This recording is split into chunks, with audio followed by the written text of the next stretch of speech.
Live from the Toby Family Auditorium at the Commonwealth Club, it's Week to Week, the political roundtable for Thursday, March 19th, 2020. Now, like all Commonwealth Club programming these days, we're coming to you from an auditorium that has nobody in it except our audio video team and myself. Our panelists tonight are joining us via video conferencing. And of course, this setup allows us to continue sharing this important programming while, of course, we're all trying to shelter in place and we're all trying to keep ourselves and our families and loved ones safe. So we're presenting these programs free, so naturally we would love it if you would consider making a donation to help us through this very difficult time. Just go to commonwealthclub.org, and we thank you in advance. I'm John Zipperer, your host for Week to Week. Let's get started. Now, I think a lot of people they finally realized that this coronavirus situation was serious when sports teams started talking about canceling games or playing games without anyone in the stadium. You might have seen LeBron James had said he would not play if there was not an audience in the arena. But even by that time, there had been some European soccer teams that had actually played the games with no one in the audience, just like we're doing this program here. They could have learned a few things from American soccer teams, which have been playing to stadiums with no audience for many years, but that's a different reason, I think. Oh, so sad. Sorry. On tonight's program, obviously, we're going to really go into the political implications of the coronavirus crisis. We'll talk about the latest in the 2020 presidential race, and if we have time, we might get into some other stuff, but I think we're going to be spending most of our time really on what's going on the front lines, if you will, this coronavirus. Usually on Week to Week, we have the program right after a social hour where people have had some wine and cheese, and then we end it with a live news quiz. Well, obviously, we're not going to be doing the live news quiz tonight, and for the wine, I hope you're at home with a nice glass next to you and enjoying yourself for the next hour. If you're watching us on YouTube, you can join us, you can submit questions to our panelists by using the chat window on the screen. We'll have someone collect questions. In fact, I've already got one. So let us know what you're thinking. And I'd like to include my usual reminder that any opinions expressed here are those solely of the speakers and not of the Commonwealth Club. Now let's meet our panelists for today. Tim Anaya is joining us from Sacramento, where he's the Communications Director for the Pacific Research Institute. He's the co-host of PRI's Next Round podcast, former Director of Writing for the California Assembly Republicans. You can follow him on Twitter at Tim Anaya. So welcome back, Tim. Hello. Next to him on our screen is Melissa Cain. She's a political journalist. She's a lawyer. She is not on Twitter, so don't even search for her. So welcome back, Melissa. thank you. Thanks for having me. And Dr. Gina Baleria. She's an assistant professor at Sonoma State University, and she's the host of the new podcast, News in Context, which I hear debuted with a fantastic guest. Oh, our first guest was so amazing, John. Wow, really fantastic. Anyway, you can find her. It was John, right? It was totally John. Okay, just making sure. Guilty. Gina's on Twitter at Baleria Creative. So let's get on to our roundtable. Let's discuss the political impact of this. I mean, it's been huge. If you want to hear from medical experts on the coronavirus, I would direct you to our YouTube channel, where we have yesterday's program that we held, and it's quite a good program. But we're a political program, so I want to get into whether our political system, the institutions and the leaders, quite frankly, are equipped to handle this situation. Let's maybe start on the national stage, and I mean, Tim, President Trump was getting it from both sides of the aisle for certainly his early reactions or non-reactions even to it. He's changed tact a little bit, but what do you make of both how he started and where he's going now in terms of leading? Right. Well, I think you're exactly right. You know, what was about a week ago, the president had his address to the fine time where everybody listens and, you know, you're expecting the big kind of rallying cry. Yeah. And I think one of the big missed opportunities that he had was there were 2 or 3 glaring errors in the address that his team spent a day or two having to walk back. And, it's questionable whether did he misspeak or did you know, was it a misprint in what the speechwriters had to say? But as far as, his communications team, that's just malpractice. This is your opportunity to rally the country together. And it really kind of hurt the president for a while, I would say. Now, as you and everyone have noticed, since then, I think he has finally realized the gravity of the situation, and his tone has been markedly different, much more presidential, if you will. But I think the whole, kind of where how he's been on this, I think it's a good lesson for elected officials when communicating in a crisis to start with. It's one of the things that's gotten high marks are all the doctors and scientists and experts who are on the stage behind him. Yeah. My advice to elected officials, basically you should hide behind the scientists and the experts because you're not that. I know working for elected officials, you tell them a figure, it's like the telephone game. The next person they tell, it's going to be gone. All of a sudden, you have made up numbers. And I've actually had to chase down made up numbers and, clean that up over the years because simply they don't remember them and they make them up. It's across party and all levels of government. So, really, my advice the best thing a president or a governor or a leader could do is let the leaders talk and say, listen to them, do what they say. Gina, you teach communication. Uh, what kind of message do you think the leaders of this country should be giving now? What do people need to hear? Yeah, I think the leaders should decide who exactly is my audience. And I think that's one thing that I'm wondering about who the president's audience is. I mean, I think his audience is in part corporate heads and people on Wall Street. And I think that was the audience that was leading at first in some ways. But his audience is also, his base, and then his audience hopefully is also the American people at large. So I think depending on who your audience is, you are sending specific messages, and if you have to speak to various audiences, you're sending very specific messages. So I always start with my students, to really figure out exactly whom you're talking to and what do they need from you, what do they need to hear, and then help say that. How can you say that to them without misleading them, being as honest as possible? Melissa, as you've watched this unfold, uh, do you do you think he gets it now, or enough uh, to as stand behind the experts, or at least do his teleprompter Trump instead of the pros tweet Trump? Well, he does seem to be getting better. I'll say that. We've got some bipartisan agreements already on rolling out some help in the situation, and so I think, his one of his sins was sort of taking a bit longer than I think people would have liked to get here. I think people wanted him to come right out the gate and say this is a big deal. And frankly, it took all of us some time to figure out that this was a big deal. To your point, it took canceling some pro sports seasons and games for people to go, wait a minute, that's hey, Tom Hanks, that's an American treasure, Right, right. before we actually got that figured out. So but it does seem that he has come around and is listening to people and really does want to do the right thing. And I'll say politically, I haven't seen his approval ratings move that much. It seems like people who hated him initially still think he's doing a terrible job. People who liked him initially still think he's doing a great job. So, in terms of what this has done and the impact that it has had on people's perception of him, overall, it seems like people are still sitting there with the same lens that they came to the situation with. We were talking about his audience and Wall Street and such.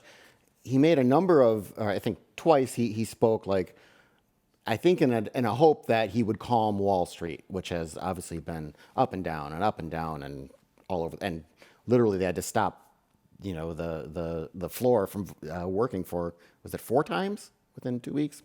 4 or 5, yeah. Yeah. At least one of those times, he gave a speech. I think it was a speech last Wednesday night. I might be wrong on my days. And the next day, the market plummeted again. I mean, if that's one of his core audiences, have they lost faith in him, or are they not paying attention to them. They're looking to maybe Steve Mnuchin or someone else to deal with their concerns. Tim, any thoughts on that? Well, I think the question you raise is a good one, and that Gina brought up is who's his audience, and you would think that Wall Street, you know, that's his crowd. Those are the people that he hangs around with. Those people, and it's one thing that we always counsel elected officials when they're speaking is know your audience. And if you notice in some of the press conferences, that one where he was name checking, that clearly all those names are important to him, and that's impressive to him that he talked to all these people and they're doing a great job. I guarantee nobody watching at home knew who any of those people were, or were assured by what he was saying. I don't know if it's necessarily that Wall Street is tuning out or voicing their displeasure. They may be sending more a message to Washington in general. Hey, we're hurting. We need action now. We don't need talk. And the message has been kind of clear every day as there have been new twists and turns in, is this bill going to pass, or what proposal Right. is on the table. Um, it's roared when they have proposed things, that talked about things that Wall Street likes, and they've sure contracted fast when they've either things have been delayed, or they're not getting the progress that they're seeing. So I don't know if it's a Trump thing per se, or it's more a message from Wall Street to Washington. Mhm. Melissa, someone in the Yeah, audience asked the question that everyone's talking about. Does coronavirus pandemic increase chances of Trump winning the election in November? well, we don't know yet, as is the answer. And it actually goes back to the question that you just asked about the economy. I mean, he knows the best argument for a continued Trump presidency is the health of the economy and the strength of the economy. And historically, that has been a really good bet. Yeah. And so the extent to which there's lasting damage here really will help determine whether he stays in office. And I think he knows that. And I think that's why he's making speeches that name check certain people on Wall Street. And he's seems to be pretty eager to pass whatever bill or do whatever thing he needs to do to get the market back up and get the economy going. And I think that may be a little bit of why he didn't make it such a big deal out of the gate. He wanted to tamp that down and sort of keep the engine of the economy rolling and not really crash everything. But I think he's well aware that continued or sustained economic problems as a result of this, it really, really imperil his presidency. So things are changing, as you know, every minute, every Yes. day. So it's hard to say right now what will happen in November, but that's what you should all be looking at. And I think he cared about Wall Street before, but he definitely cares now. Gina, news broke this afternoon that Senator Richard Burr dumped about $1.5 million worth of stocks after he publicly reassured the public about the government's coronavirus preparedness. But he had apparently privately told another group it's much worse. It's like the 1918 flu epidemic. Uh, we're going to see more of this, I think. I mean, Yeah. talk a bit about that. I mean, that's the kind of thing I would think is going to increase the general distrust of whatever they're being told out of Washington. Absolutely. I think you hit the nail on the head. For me, it's just this is, I think, what the general public is frustrated with is, look, that clearly there's some malfeasance there that needs to be investigated. Is it even going to be investigated? If he's convicted, is he going to get pardoned?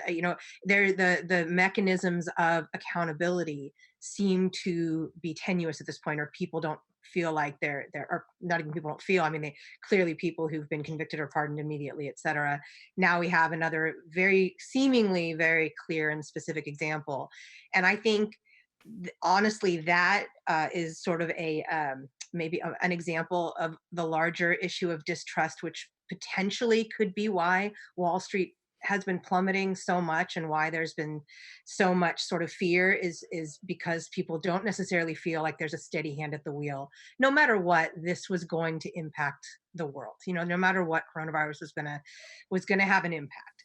But I think because it was the administration was slow to respond, even with clear warnings, models that showed this is exactly what was going to happen, and clearly insiders knew and we're dump, this, we have one example of someone dumping stock. So I think, to me, I want to see accountability, and I think a lot of people in the general public are desperate for accountability. Um, and I think that's a I don't know. Again, who knows what's going to happen in the months to come with elections or whatever. But I think that that's actually a really large and unexplored thing that the general public is holding on to or thinking about. And there have been proposals to rein in and limit um, what kinds of financial interests senators are even allowed to have, because Mhm. they're often privy to very confidential information prior to the markets. And so there's insider trading issues and other kinds of Mhm. issues. And so there have been calls for reform in this area for a long time to kind of prevent things like this and others. And I don't know if it'll be lost in the fog of war, but something like this is a real good example of why we do, I think, need to be thinking about that and looking at proposals to rein that in. Yeah. I saw somebody on social media said Martha Stewart went to jail for far less than this. Mhm. Yeah. So Yes. how does Mhm. this guy even survive the weekend in office? I mean, he's really lost the public trust. And in this social media world, look what we've seen in the last week. That guy, I think it was in Tennessee, whose garage was full of hand sanitizer and Yes. such. Yeah. We were ready to have pitchforks and angry mobs. Probably going to have the same thing headed his way. Probably already is this evening. I hope that's true, but look at the context we live in. It feels like something shocking happens. Oh my God, that's terrible. That's whoever it is, whatever it is. And then the next day it's like, oh, okay, whatever, moving on. And you Right. think, Martin Shkreli, although the guy who jacked up the price on EpiPens, he did get held accountable. He's one example of accountable, but it took a second, right? It took a while for people and so I don't really know if I think he's gonna last the weekend. I hope that there's some accountability, but I don't know. In the current context, I question. I'm curious to see what happens. Well, let's talk about leadership on the state level. Governors have been a little bit quicker in some cases to take action.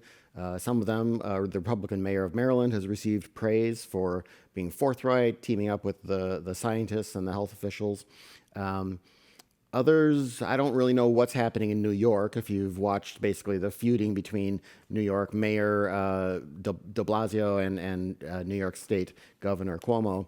Um, let's, of course, talk about right here in California, Governor Gavin Newsom. Melissa, what do you think of what he's done so far? I mean, he kind of scared the bejeebers out of a lot of folks yesterday when he was talking about the National Guard and I don't know what's worse, thinking of rioting in the streets or your kids home for the rest of the school year, but he kind of went full bore on that.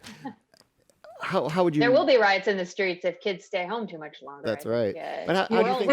we're only going to take this shelter in place stuff for so long before there's some serious issues. But I think he's talking about National Guard in the context of dispensing aid to hospitals and offering help with local law enforcement. But he's got a big announcement tonight at 6:30, and that may be an increased enforcement. So far, it's just been recommendations like everybody over 65 stay home if you can, things like that. But he may be looking to do something a little more concrete. Today, for example, we saw the governor of Pennsylvania issue an order that basically bans everything except what he called life-sustaining businesses, Wow. which is a very weird, I think, term. But he has a 5-page matrix of all the businesses that qualify and don't. It's really something.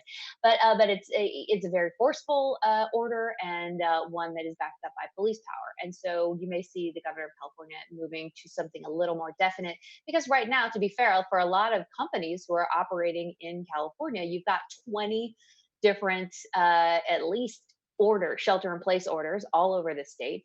You got to sit and figure out, where are you in, where are you out, where do you have to shut down, where do you have to do this, and so it may offer some, blanket, relief on that front as well. But he's sort of easing into it. I know today he asked for it. It can't have been easy, but today he asked the president to send the USS Mercy to dock on the outside of LA to help them with their healthcare needs. And again, that That cannot have been an easy ask, but he made it, and I think he's trying to listen to the folks around him. Right now, local governments are doing a lot more of the sort of enforceable stay-at-home orders, but we could see him making a thoughtful move tonight. Tim, staying with, in fact, his request for the hospital ship, they're also kind of, we were talking about this a bit before the program started. He also kind of got some messaging mixed up there with some really scary numbers. Talk a bit about that and how they walked that back. Well, he sent a letter to the president. I believe it actually was the letter requesting the mercy, and he estimated in the letter that 56% of Californians would contract the coronavirus, and that's about 25 million people. Well, this is again another one of those examples. You really have to be careful with what you say and how you say it, because immediately that set off, a panic on Twitter. Um, and his press team was forced to come out almost immediately and say, well, that's what would happen if we don't mitigate and if we don't take all the measures like stay at home orders and social distancing and all of that. Well, it really just reinforces that a governor who, by all accounts, has done a great job and a great job communicating. Dan Walters, I saw on Twitter, said this is the first real mistake that Governor Newsom has made during this crisis. And um, that's really one. It's good they were on top of walking that back, but that really has the potential when a governor is using those kind of figures, that really has the potential to incite a panic. Gina, how would you rate the governor's leadership on this? Um, I have to say, for the most part, I think he's been doing a good job because he came out right away and was taking it seriously and trying to communicate with the public, and that's something that I think he tends to try to do. And I agree that the 56 million number was definitely. I got an email from a student today saying, "Oh my gosh, I just heard what the governor said." That anxiety is real, and it's and it definitely affects people. But I have to say nobody's perfect, and it's how he responds, or it's how the team responds, as you said, Tim, and they responded immediately and clarified and walked it back. And for me, as long as the leader is taking it seriously, being honest, walking back their mistakes, and owning them and taking responsibility, then I'm feeling good about that leader. And I feel that Governor Newsom right now is there for me. It's interesting that that number represented if we weren't doing these stay at home and other mitigation efforts. Of course, the government of the United Kingdom, their original plan was just let it wash through, knowing that there would be fatalities and massive sickness. But they're thinking, and it was also guided by health officials and science, saying that they were hoping that that would give them some kind of built-in herd immunity for later waves as this thing sticks around year after year. They've started to change that a bit. They finally, I think tomorrow they're closing schools and universities and such. But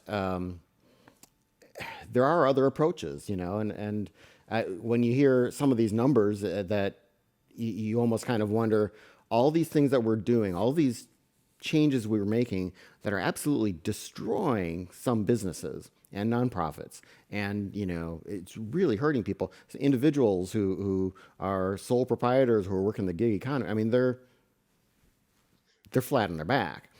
You almost wonder, well, is there something to be said for instead of going the other way, letting things go as they go, and yes, we're going to have fatalities anyway, but at least we wouldn't have gutted the economy in the meantime. Is Well, that I a wonder. Well, I wonder if there's a sorry. I no, wonder please. if one, there's a hope that a vaccine will come online pretty quickly. But also, I think I've read a lot about South Korea and the U.S. Yeah. Diagnosed their first case one day apart. South Korea had massive testing and was able to uh, target and hone in on where they should have uh, shelter in places, et cetera. Without the testing, the U.S. is just taking a blanket approach to this. And again, I'm not the expert in this area, but I think there's something to be said for that because South Korea is in a very different place. They're also a democracy, and they are handling this very differently, and we're seeing very different outcomes from that. So you're right, there are different ways to handle it, but I think um, you know doing the preparation needed to be there too. And now that it's not, this is what we're doing.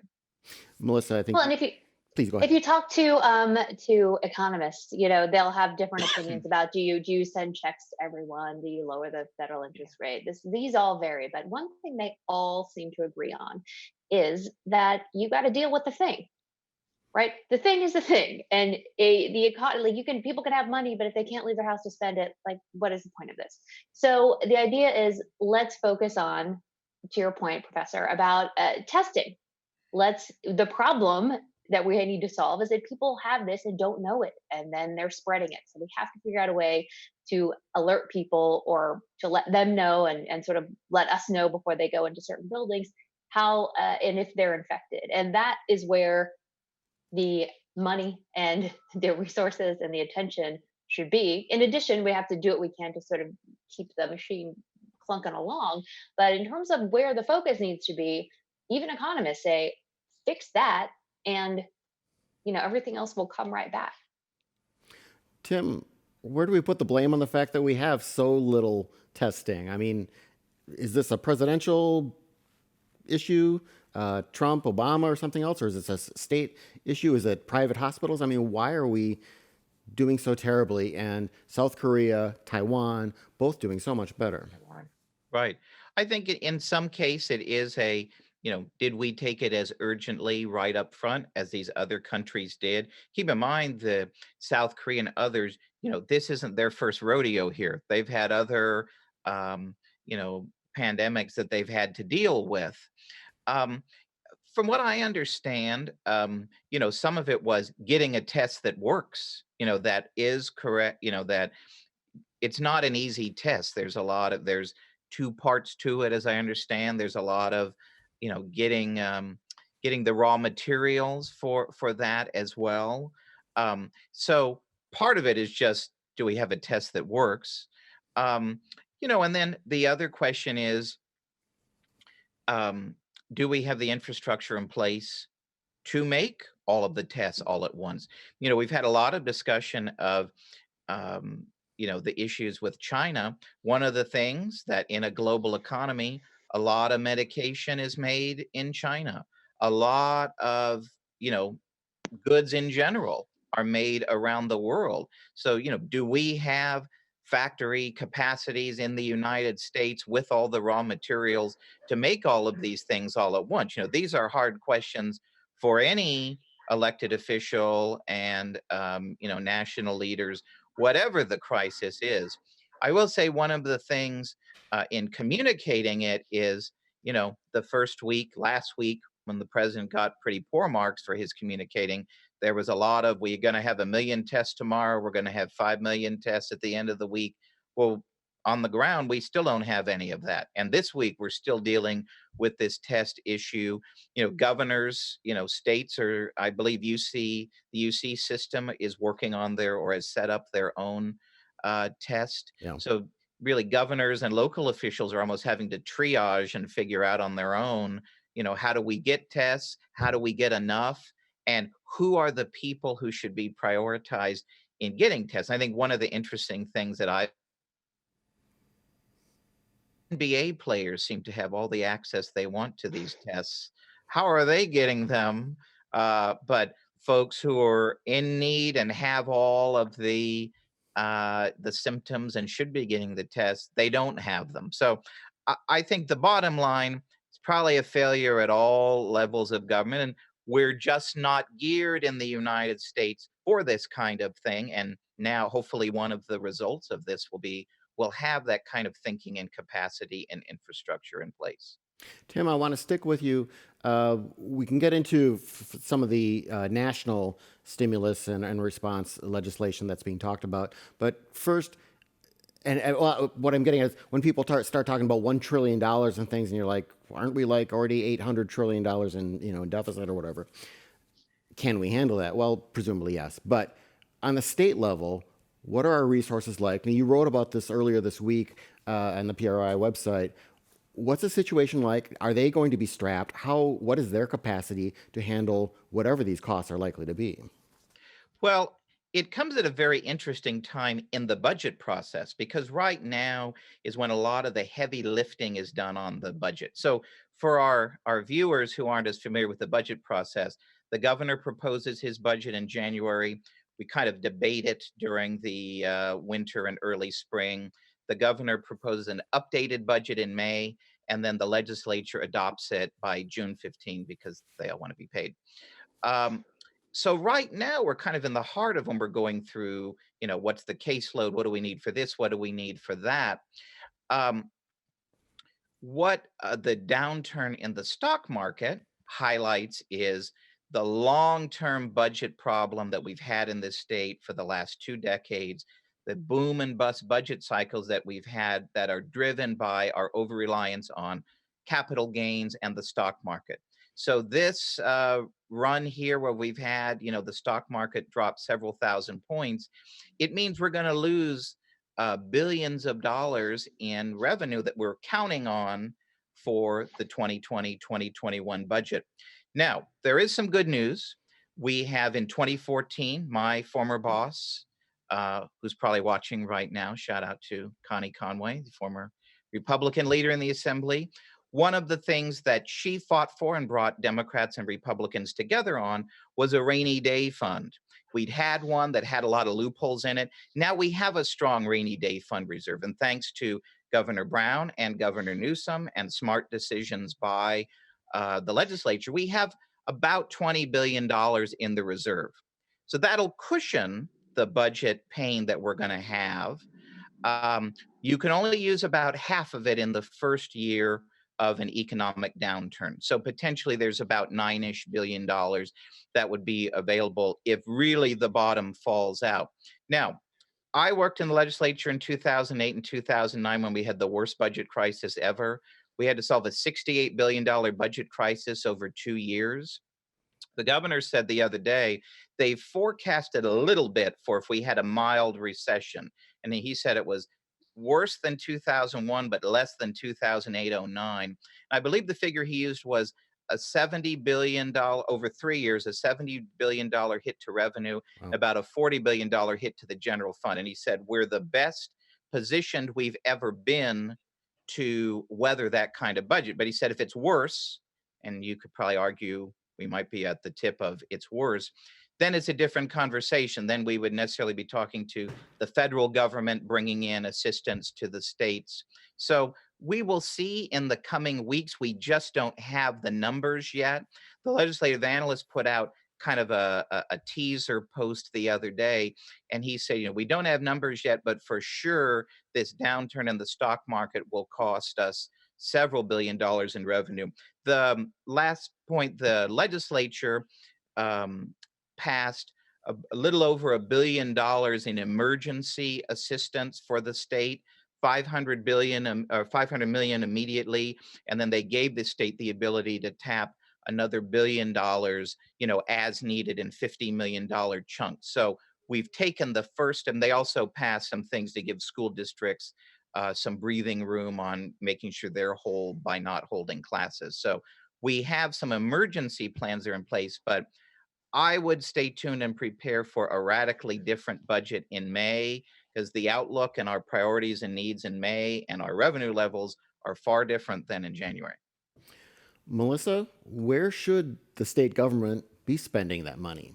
I mean, we're going to have a lot of needs from, obviously straight healthcare issues to, more unemployment and all that kind of stuff. I mean, where do you think the state should be putting the money it's got?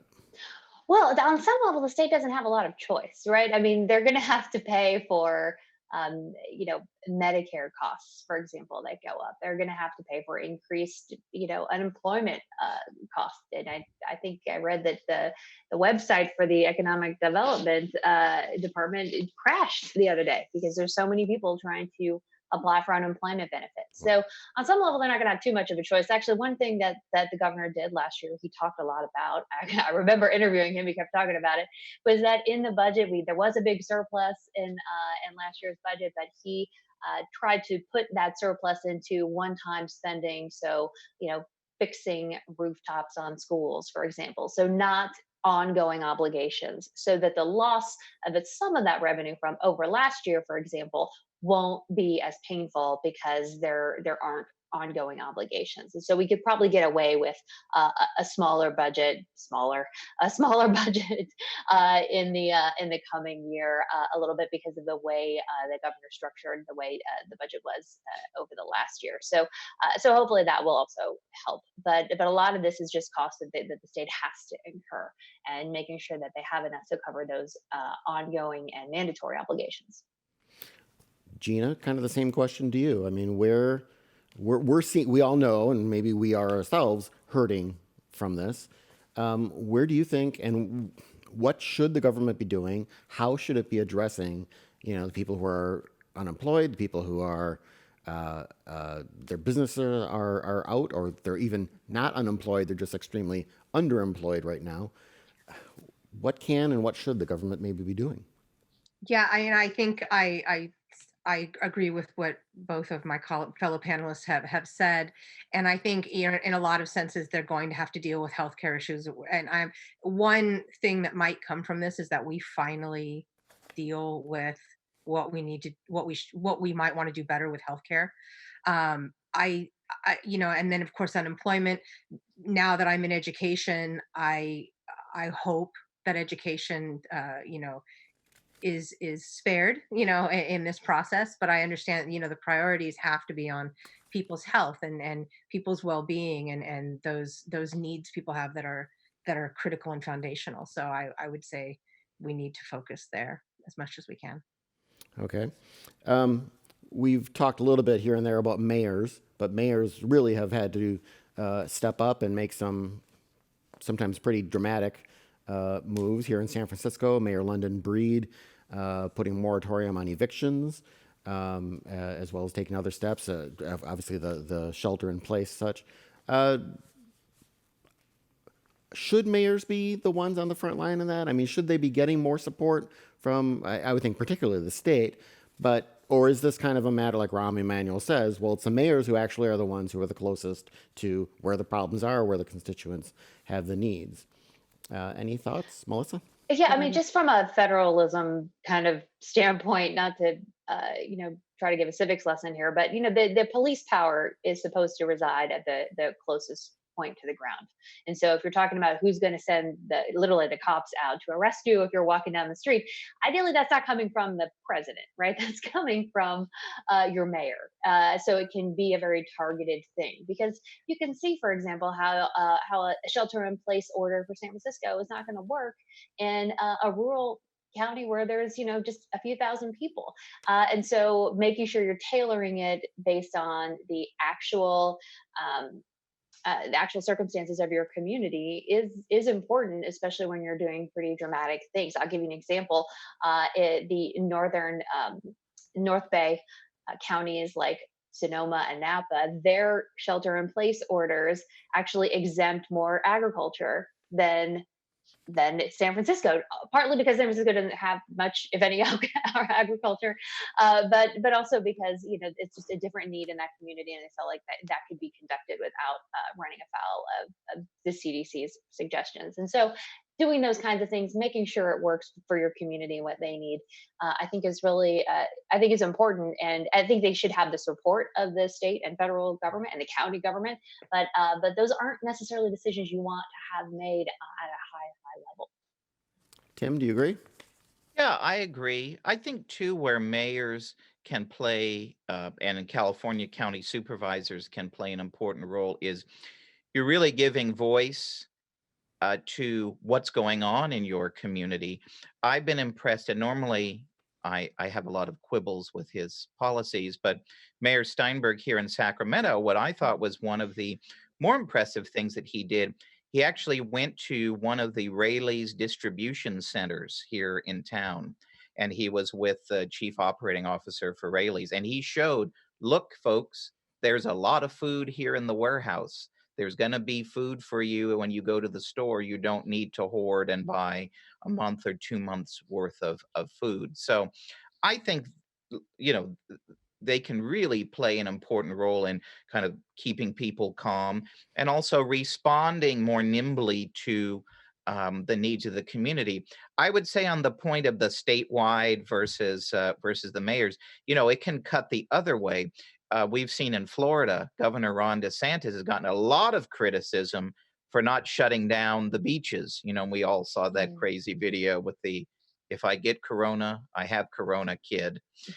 He probably thought it was a Corona beer. But he passed the buck and said, well, I'll do the 10 people social crowding rule, but it's up to local governments to shut down the beaches. And it actually struck a lot of people as, well, you're passing the buck. And the local governments, Clearwater, where the Corona kid was, they're closing the beach, but not until Monday. Well, that's where you need a governor to say, sorry, Mr. Local Health and Safety, we're overruling you and shutting it down immediately. Yeah. Well, Yeah. back. Well, I Sorry. have to speak up for the Gen Z kids. I got to say, for the most part, they're very politically engaged and they care a lot about these issues. I just wanted to speak up for them. But I think, yeah, but I do think everybody has a role to play, and it's clear when the wrong person, or the person who's expected to play that role doesn't play that role. We see a pushback from the public, and as the example Tim gave. Yeah. Melissa, a few years ago, you interviewed Tom Nichols here at the Commonwealth Club about his book on the death of expertise. And his subject was how so many people distrust experts and expertise, often totally misjudging their own abilities to be able to perceive truth and the right decisions on things. So here's a softball question. Are these chickens coming home to roost? I mean, this is, this distrust of expertise in our society is widespread, and it's certainly across the political spectrum. And now when we really need it, we're paying for it.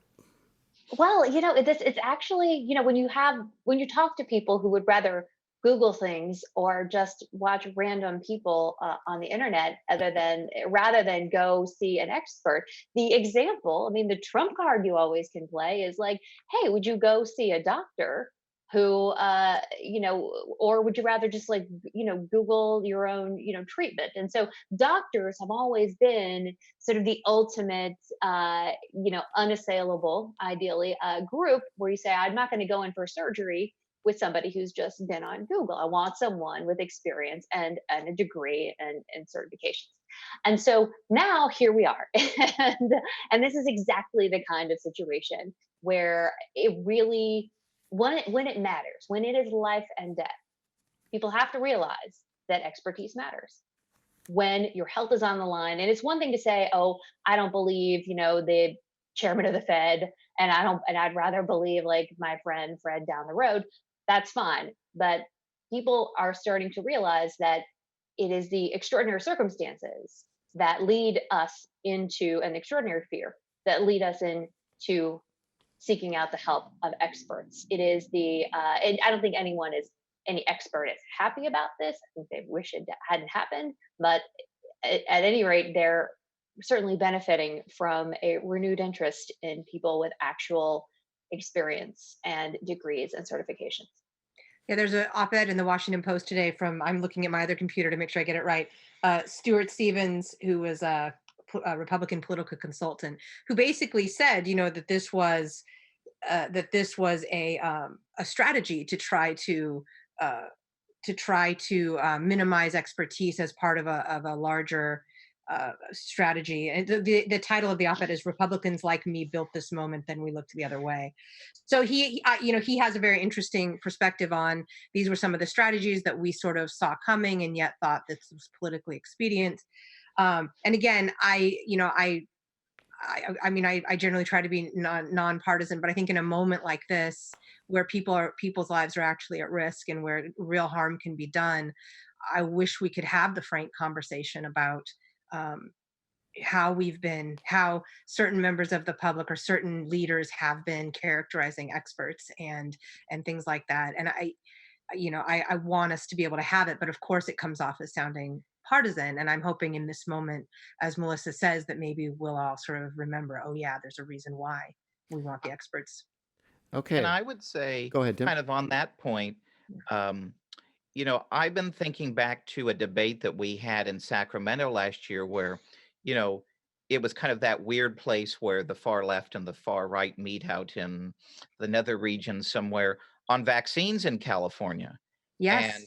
a lot of very far left and far right people don't believe any of the scientific expertise on, you should vaccinate your children. Right. And to me, that typifies kind of where we are now, that you're going to have people, not just people in their bunkers, a lot of our friends and neighbors Yeah. kind of think of these things too. Of they just don't, it's not an age anymore of where you could just say, trust me, I know what I'm talking about. And yes, of course, you should ask tough questions and scrutinize, people all the time. But, these basic kind of foundations of science is science, listen to scientists and doctors. They're not making it up. Um, you have to do what you're going to do individually. But, and certainly our social media world fuels a lot of this kind of weird chatter and these conspiracies on the left and the right. Well, let's move on to a lighter topic, if you will.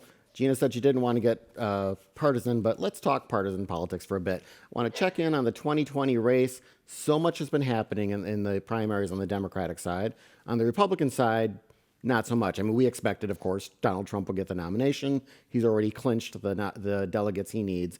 William Weld promptly dropped his very unlikely candidacy. But on the left, on the Democratic Party, I mean, obviously, let's start with the biggest news. Tulsi Gabbard dropped her race and endorsed Joe Biden. Yes, she was still in the race. No, obviously, the big news seems to have been just this revival from the dead of the Biden campaign. Melissa, is this race within the Democratic Party over? I mean, one of our viewers asks, why hasn't Bernie dropped out of the primary race? Mm. What do you think? Well, don't ask him that because he will snap at you. Yeah, I mean, it's a great question. There does not seem to be any real path for him to get the delegates that he needs. And you could maybe look at maybe a brokered convention if there was a third candidate who was peeling off a good chunk of delegates and you could fight over them. But now Joe Biden seems to be well on his way to getting all those delegates well before the convention. And so I think the calls for Bernie Sanders to drop out are going to get louder and louder. Although I'll say this coronavirus thing has really shifted the public's attention from that. And so it's, what seemed like a pressing issue of his exit, it seems a little less important now when people are sort of trying to focus. And I think people just sort of assume it's going to be Biden. So we're just going to be over here talking about Biden and Trump in November, and Bernie will just drop out when you do. And so I think that it's a little less urgent now, although I think he's still getting a lot of questions. And there's still these, now there's all these issues around Italy has single payer, and look at what's happening there. I mean, this is really exposing a lot of this healthcare conversation that we've been kind of being hypothetical about for quite a while. So, but I still don't think it's enough to turn the tide back to Bernie Sanders, even though he could still be in it and still have that be part of that conversation, at least for now. Gina, Yeah. your students, young people, are they Bernie people? I mean, when they talk about candidates, is it as overwhelmingly his demographic as it's sometimes made out to be? Honestly, it's not. I mean, at least in the students, and I mean, I have a lot of students I connect with, and but there are definitely the Bernie students, the Bernie young people. But there were a lot of Elizabeth Warren young people. There were a lot of people who were mulling Biden, and there were people who were thinking about. I asked a lot of young people right after the debate that Elizabeth Warren clearly did an amazing job in when she sort of held Bloomberg to account. My students, several of I interviewed a bunch of young people and some of my students, and a lot of them were like, God, I really loved Julian Castro. I was so bummed to see that he dropped out. I really liked Kamala, and that was really disheartening to see that they had to drop out so early. And so it wasn't. They're definitely not this monolith for Bernie. And I think we kind of see that in the voting. I mean, not only did maybe young people didn't come out as much as they could have, Yeah. I think the voting wasn't as. But one thing I do want to say about this is it was. I mean, we're where we are, and we've got our candidates. But I think it was disheartening for a lot of young people and for myself to watch a really amazing and vibrant group of possibilities uh, get so shuttled into you know black and white narratives and even after that moment when Elizabeth Warren did so well. I think 538 did an analysis of the headlines the next day, and I don't think her name was in one of the headlines, and that was very problematic for my students, and I spent a lot of time talking a lot about framing and narratives, and I think that really had an impact on the way things went, and it was a missed opportunity, I think, to have certain discussions. Tim, Bernie Sanders has been leading a movement, probably even more so than running a candidacy. Where do you think that movement stands now? Basically, let's, for all intents and purposes, the primaries are over. Has he made it stronger now, or with really, I mean, kind of overwhelmingly now, the rest of the Democratic Party coalesced around Joe Biden? Does that say, look, this party is not what you want it to be, Bernie? That core that you think is going to be strong enough to be your party is not there. Well, I think Joe Biden actually put it best. People want results. They don't want a revolution right now. And I think, as Gina pointed with the bit about turnout, I think he would have had a stronger point to make if the turnout is what we would have expected it to have been. Because certainly when you see it on the streets, there are real activists, they're strong in numbers, there is real enthusiasm for him, um, certainly in California. I think the question is, how does this, as we wind this race down, what taste is left in the mouths of the Bernie supporters? In 2016, it was a very ugly end to the race. Um, Hillary Clinton, to this day, you can tell when she gives interviews, she has utter disdain for Bernie Sanders. Right. Don't utter that name around her. And you could argue that, and the convention. Remember the convention? There were catcalls at the convention, Yeah. booing of prominent Clinton supporters. Right. So the question, and then I think you could argue in the fall, it was just enough people either sat on their that could have accounted for that, what is it, 70,000 vote difference in 3 states. So this time, the question is, will the dislike of Trump trumpet unease about Biden? I think Biden has a real challenge, and I don't know that he rose to the occasion in that debate of winning over the potential Sanders supporter. And now we're basically going to have kind of like a front porch campaign until, whenever, hopefully soon, we get the all clear. So I don't know. And I think this establishment and media pressure of you've got to drop out, it's got to be over, that's going to exacerbate the tension. So I would say, let him do his thing. He's not a guy who's going to drop out tomorrow and sing Kumbaya. I mean, I think it's very unlikely that he would drop out before the convention. And what matters to a Bernie Sanders is the platform. So if I'm a Joe Biden, figure out whatever platform planks he wants that isn't going to cause you heartburn in the general election, and say, go for it, make him feel heard and part of it, and that his ideas have, influenced Joe Biden.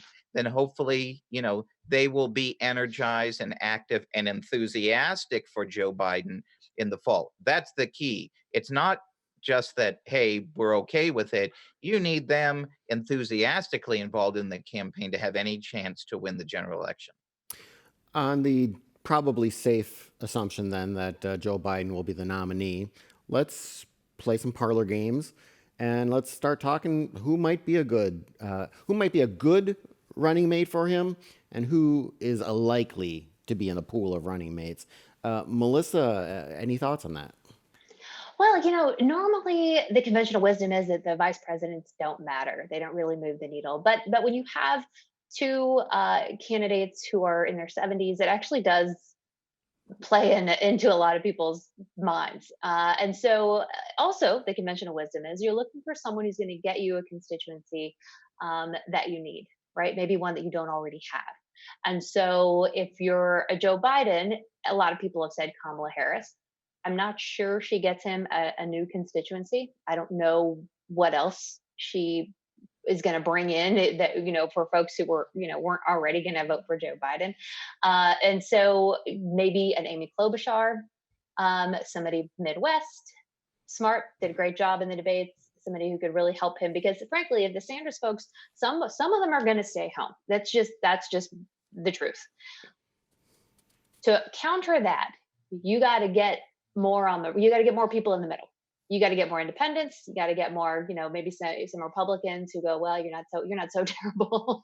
maybe they're angry and they're not happy with how things worked out with Trump. You got to try to get those people in, and she can help you get those people in to put together a coalition that can win. Remember, it's not a popular election. In those really critical states, I think she could be very helpful. So that's he might pick Kamala Harris. I know a lot of people are pushing for that, but I think strategically it might be more useful to get to ask for Amy Klobuchar. Gina, your thoughts?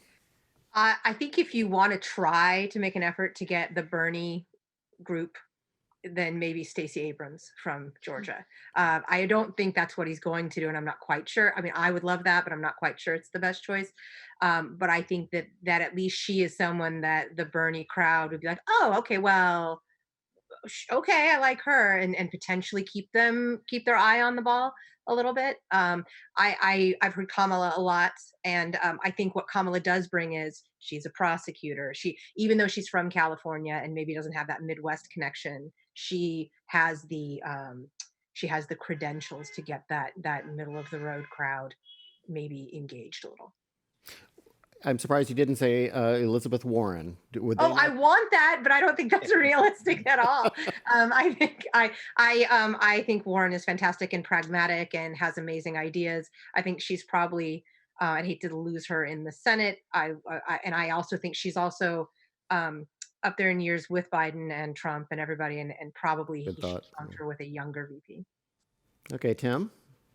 Yeah, I would wonder too on the Elizabeth Warren point. There was a lot of heated discussions between the two of them. I wonder if the Bernie crowd would be excited for Elizabeth Warren. Some would, but I wonder overall. This is always kind of the moment of, are you voting head over heart? And, the name of the game is you got to win the election. So I think you're exactly right. People like Stacey Abrams or Kamala Harris would, excite the base.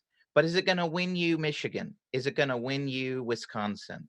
You're going to go into Pennsylvania and have Kamala Harris. It's not really. And I think you could argue the campaign that she ran for president, not being able to answer the tough question of how do you pay for it? Is she going to be taken? Is she going to pass the smell test of this as a potential president? So I think Amy probably is the one who checks off all those boxes from the Midwest. But I've heard a lot of people online already saying it's another boring ticket. Is this Tim Kaine? So I think ultimately, is this a choice that he's making for governing? Or is this a choice he's making to unify the party? If he has to make a choice to unify the party, he's got a lot more problems, going into the general election. I think an Amy Klobuchar could be an attractive general election candidate. I think she would do well. We saw in the debates that she would do very well. And Melissa's point is key. There is a percentage, I don't know what it is, of kind of, I call them the hold your nose and vote for Trump voters from the last election. And they're in play. If you have kind of a ticket that's unacceptable, for sure, Bernie Sanders, they would have all voted for Trump. Mm-hmm. Now, a Joe Biden, they might find acceptable. Who he picks as vice president is key in getting that vote to cross over. If he picks someone who isn't acceptable, the kind of suburban voter, that could tip the difference in an Arizona, in a Georgia, they're going to sit on their hands or, hold their nose again and vote for Trump. Someone, one of our viewers asks, and they're actually kind of looking back to 2016 and saying, was Hillary Clinton a weak Democratic candidate, or are moderates weak Democratic candidates in this era? Any thoughts? That's a great question. I was thinking that as we talk about, we always tend to like settle ourselves back into that, as Tim just said, that bland ticket, right? And is that really the way to go? Because if we look at the past few elections, Trump was a slap in the face. I mean, I don't mean that in a good or a bad way. I mean, he just was very different. And Obama was very different than the typical candidate. Maybe he didn't turn out to be, but he felt new and different and vibrant. And so I wonder if the conventional wisdom should be broken a little bit. Like, I wonder if it might be actually the right thing to do to choose Stacey Abrams, even though it feels like maybe you'd lose on that proposition on the other end. I think that's a question that has to be discussed. I'm glad we are. I wonder. I think for a lot of people, like this Trump administration has been a total roller coaster. Like, I think there are a lot of people who maybe they voted for Obama in 08 or 2012. They weren't feeling Hillary. They either didn't vote, maybe voted for Trump. And then there's also folks who just thought, well, we'll see. Maybe when he gets into office, he will be. Remember, there was a whole debate: will he be presidential once he gets into office? Well, now we've had 4 years, and I think a big old bowl of oatmeal looks really good to a lot of people who feel like maybe they've had their fill of the excitement over the last 4 years. And that's part of, I think, of Biden's appeal is sort of a go back to back when you didn't have to wake up every day and go, what has happened? uh, and so and so I think there is something to be said for that, and in a way that was not, and it's sort of an enthusiasm for that in a way that was not present in 2016. Okay, well, on that note, we are out of time. I want to thank our panelists, Tim Anaya, Melissa Kane, and Dr. Gina Baleria for joining us tonight. And thank you for watching and listening online. We will be back on Friday, March 27th, and we will certainly have a lot more to talk about. So stay safe, stay healthy, and we'll see you in the future. Good night. Thank you. Good night. Thank you. Thank you all. All right.